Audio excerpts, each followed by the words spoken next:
Assalamu alaikum warahmatullahi wabarakatuh. Alhamdulillahi rabbil alamin. Wassalatu wassalamu ala ashrafil anbiya wa imamil mursalin habibina al-Mustafa sayyidil khalaiq wal bashar. Allahumma salli wa sallim wa barik ala hadha an-nabil amin wa ala alihi wa ashabihi dhawi shirafil azim. Watukufu wa Kiislamu, baada ya kumshukuru Allah jalla jalaluhu na kuzitaka rehema na amani zimwendee bwana mtume Muhammad sallallahu alaihi wasallam, Allah subhanahu wa ta'ala anatuambia katika Qur'ani, wa man a'rada an dhikri fa inna lahu ma'ishatan dhanka, mtu yote atakayeacha kuleta dhikri na akaacha utaji wangu, basi mtu huyo ataishi maisha ya dhiki.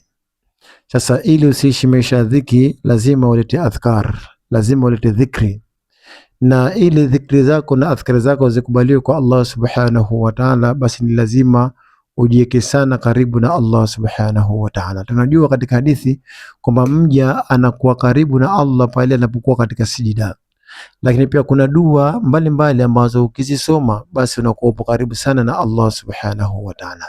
Sasa miongoni mwa dua hizo, leo nitakupa dua moja tu, nenda kaisome mara 70 dua hii kila baada ya salatu al-asri, mara 70 kila baada ya salatu al-asri. Insha Allah utakuwa karibu sana na Allah subhanahu wa ta'ala, na ukiwa upo karibu na Allah subhanahu wa ta'ala, manake dua zako zote Allah atazikubali, kwa sababu utakuwa ni rafiki wa Allah. Man aada li waliyan faqad adhantuhu bil harbi. Allah subhanahu wa ta'ala anasema katika hadithi kudusi, mtu yoyote atakayemfanyia wadui wali wangu mimi Allah, basi hakika mtu huyo ameshajitangazia vita na mimi.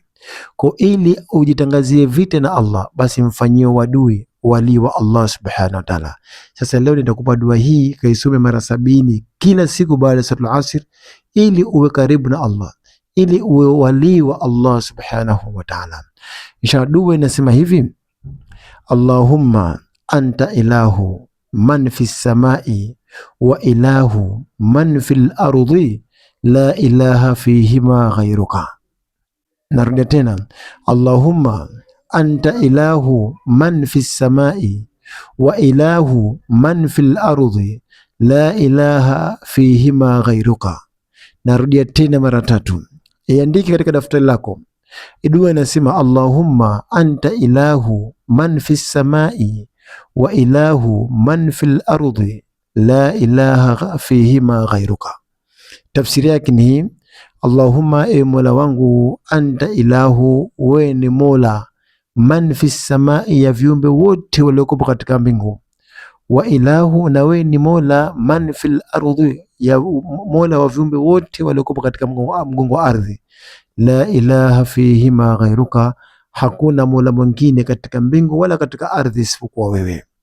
Sasa ukisoma dua hii mara 70 kila siku baada ya salatul asr, basi utakuwa karibu na Allah subhanahu wa ta'ala, utakuwa waliyullah min awliyaillah. Tunamwomba Allah na sisi atujalie miongoni mwa watu mwadi wa Allah, na tutakabalie dua zetu na ibada zetu Mwenyezi Mungu atufanyie wepesi inshallah.